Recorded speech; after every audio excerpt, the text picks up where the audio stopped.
இல்லையா? பாவுக்கு சுக்குன்னு வந்துச்சுன்னா முன்னாடி உள்ள எழுத்தோட சேர்த்து அசைத்து படிக்கணும். இது கல்கலாவுடைய சட்டம்னு படிச்சிருக்கோம். ஆனா இப்போ வக்கஃப் கிட்ட வந்தாலும் நம்ம என்ன செய்யணும்? அதே தான் ஃபாலோ பண்ணணும். சுக்குன் இருந்தா சுக்குன் வச்சு அசைச்சு சொல்லிடலாம். சுக்குன் இல்ல, ஜபர் இருக்கு, ஜேர் இருக்கு, பேஷ் இருக்கு, தோ ஜபர், தோ ஜேர், தோ பேஷ் இதெல்லாம் கொடுத்துருந்தாங்கன்னா ஆட்டோமேட்டிக்காக நம்மளே அங்கே ஒரு சுக்குனை வச்சுக்கணும். ஓகேவா? நம்ம ஒரு சுக்குனை வச்சுட்டு தான் அசைத்து படிக்கணும். லஹபின் அப்படிங்கிறத லஹபு.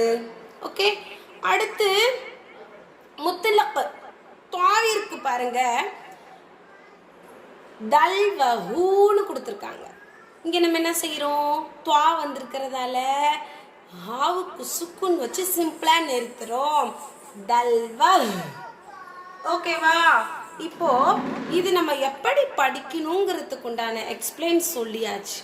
இதுல சட்டம் வந்தா எப்படி சொல்லணும் அப்படிங்கிற டவுட் இருக்கும் இல்லையா? இப்ப பாருங்க, ரா சீன் லாம் இது மூணுத்துக்குமே நமக்கு என்ன செஞ்சுட்டாங்க? ஹரக்கத்துடைய சட்டத்தை கொடுத்து ஃபில் பண்ணிட்டாங்க.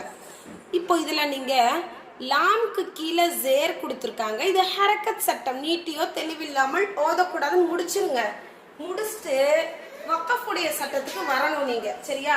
வக்கஃப் இங்க வக்கஃப் வந்திருக்கிறதால லாமுக்கு என்ன செய்யணும்? சுக்குன் வச்சிடணும். அவ்வளவுதான், சிம்பிளா முடிச்சிடலாம் அந்த சட்டத்தை. ஓகே, இது வக்கஃப் சட்டம். அடுத்து வக்கஃப் லாசிம். இந்த நேம் வந்து நம்ம நல்ல மனப்பாடம் பண்ணணும் கம்பல்சரி. இங்க வந்து குட்டி மீம் வந்திருக்கு, அதனால நம்ம கம்பல்சரி நிறுத்தி தான் ஓதணும். இது வக்கஃபுடைய சட்டத்துல ஒன்று அப்படின்னு சிம்பிளா சொல்றது எல்லாருமே சொல்லிடலாம். ஆனா அந்த வக்கஃபுடைய வார்த்தைகளுக்கு ஃபுல் ஃபார்ம் சொல்லும் பொழுது இங்க சாய்ஸ் இருக்கு.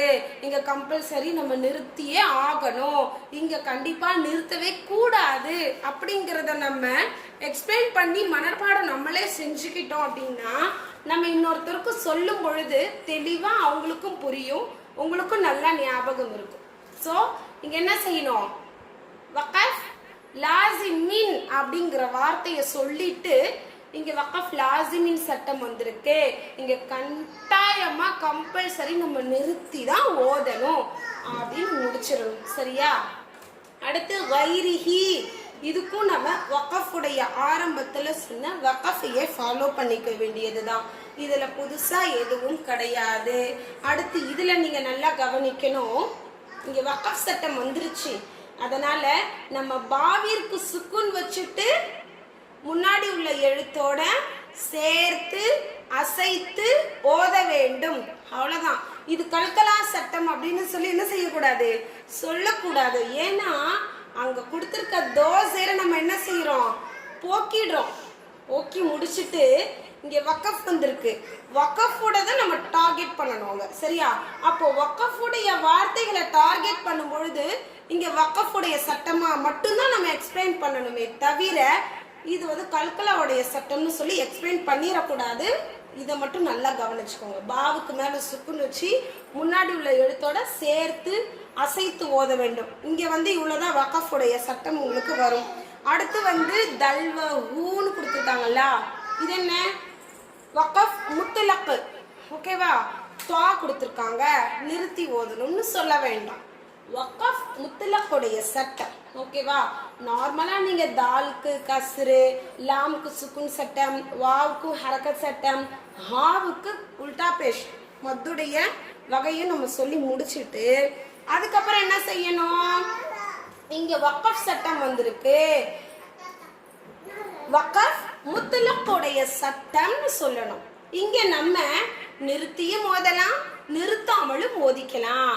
இப்போ நம்ம நிறுத்துறோம். ஓகேவா? நிறுத்துறோம் அப்படிங்கிறதுனால சுக்குன் வச்சு நிறுத்துறோம் அப்படின்னு நீங்க ஃபில் பண்ணிக்கணும். இதுதான் அந்த நான்கிற்கும் உண்டான விளக்கங்கள். என்னென்ன? ஆயத்து, அதாவது வக்கஃப்னு சொல்லப்படுது. இது என்ன? வக்கஃப் லாசிமின் சொல்லப்படுது. இது என்ன? உங்களுக்கு வக்கஃபா கணிக்கப்படுது. இதுவும் வக்கஃப், இது வக்கஃப் முத்தலக். ஜீம்க்கு மட்டும்தான் உங்களுக்கு வகஃப் ஜாயிஸ்ன்னு சொல்லியிருக்கும். சரிங்களா? இங்கே வந்து நம்ம நெக்ஸ்ட் வர ஜீம்க்கு உதாரணம் பார்ப்போம். சரியா? முதல்ல இது வரைக்கும் மட்டும் ஃபுல்லாக நீங்கள் ப்ராப்பராக ஹிண்ட்ஸ் எடுத்து ஃபோட்டோ அனுப்பிடுங்க. இது ஸ்க்ரீனில் தெரியறத பிரிண்ட் அவுட் எடுத்துக்கோங்க. பிரிண்ட் அவுட் எடுத்துட்டு இதே எக்ஸ்பிளைன் இருக்கணும். இந்த பாயிண்ட்ஸில் ஏதாச்சும் புரியல, கன்ஃபியூஸ் ஆகுது அப்படின்னாக்கா இன்ஷால்லா சொல்லுங்க. ஓகேவா? அஸ்ஸலாமு அலைக்கும் வரஹ்மத்துல்லாஹி வபரகாத்து.